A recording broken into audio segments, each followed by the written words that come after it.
Bonjour à tous, je suis William de Ringover. Je vais vous présenter aujourd'hui le dashboard et les fonctionnalités que nous pouvons y trouver. Comme vous pouvez le voir, nous avons la possibilité, dans un premier onglet Appel en cours, de voir des statistiques dédiées à des petits supports ou des call centers qui permettent de savoir quelle est la durée moyenne d'appel entrant, sortant, le temps d'attente maximum, le temps moyen avant abandon et les volumes d'appel. Ces statistiques, pour qu'elles soient plus réalistes, peuvent être accompagnées de seuils, comme vous pouvez le voir ici, et qui vous permettent de déterminer vos objectifs de support ou de call center.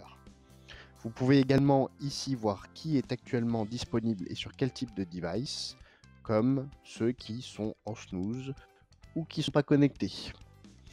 Là, malheureusement, personne n'est en ligne, mais vous pouvez voir en temps réel qui est en ligne. Vous pouvez rejoindre la conversation.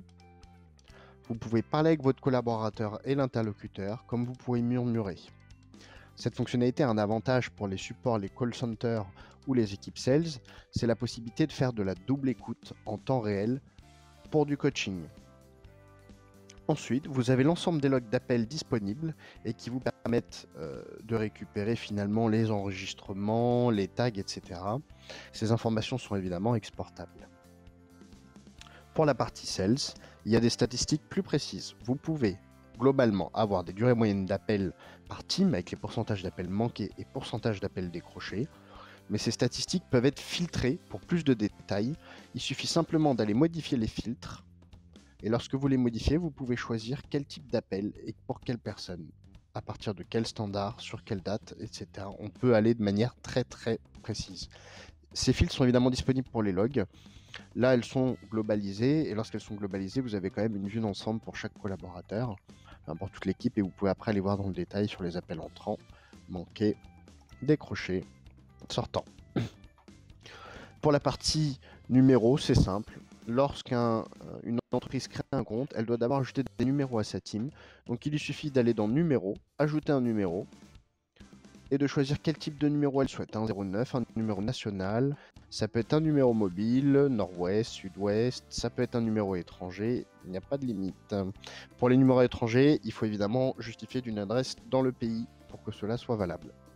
Une fois que votre liste de numéros est définie, c'est simple, on va dans utilisateur et groupe, on ajoute un utilisateur, on rentre le mail et le numéro qu'on souhaite affecter au collaborateur et on envoie l'invitation.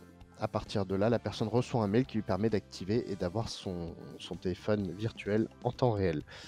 Lorsque vous faites un ajout d'utilisateur, vous pouvez soit choisir d'intégrer un utilisateur sur forfait avec engagement pour que ce soit moins cher, mais dans ce cas-là, ce forfait ne pourra pas être résilié, soit un forfait sans engagement plus cher mais plus flexible.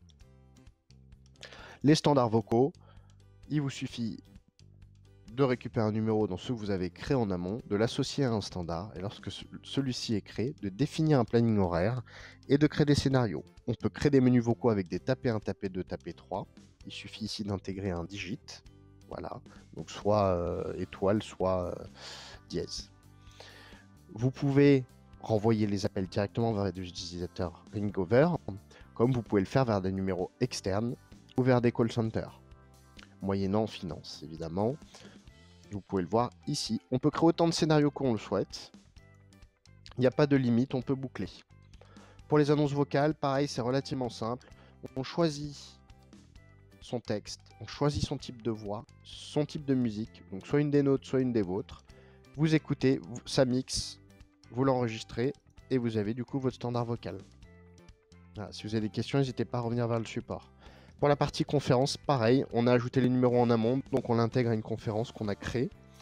Et pareil, on peut définir du coup directement le nombre maximum de participants, un code d'accès éventuel et le code d'accès, finalement le code d'accès. Et tout le monde n'a plus qu'à appeler ce numéro pour être en conférence. Pour ceux qui auraient des CRM qui ne sont pas aujourd'hui développés en direct par Ringover, au niveau de l'intégration, à partir du moment où ils sont orientés web, vous avez la possibilité via une clé API ici de faire la jonction. Pareil pour les webhooks. Côté intégration, si ce sont des CRM sur lesquels nous sommes intégrés, que ce soit de manière native ou pas, vous pouvez faire une connexion par team directement et vous pouvez choisir le type d'intégration que vous souhaitez sur les appels, sur les notifications, ce que vous souhaitez en fait qu'il soit pris en compte dans l'intégration. Voilà, on peut aller dans la précision. Et vous avez enfin les crédits et facturations. La possibilité, si vous appelez vers des destinations qui ne sont pas incluses dans votre forfait, donc de choisir du crédit et d'intégrer vos différentes adresses de facturation si vous avez des succursales à l'étranger, avec les détails des consommations. Voilà, j'espère que cette présentation vous a plu. N'hésitez pas à appeler le support si vous avez d'autres questions. Bonne journée, au revoir.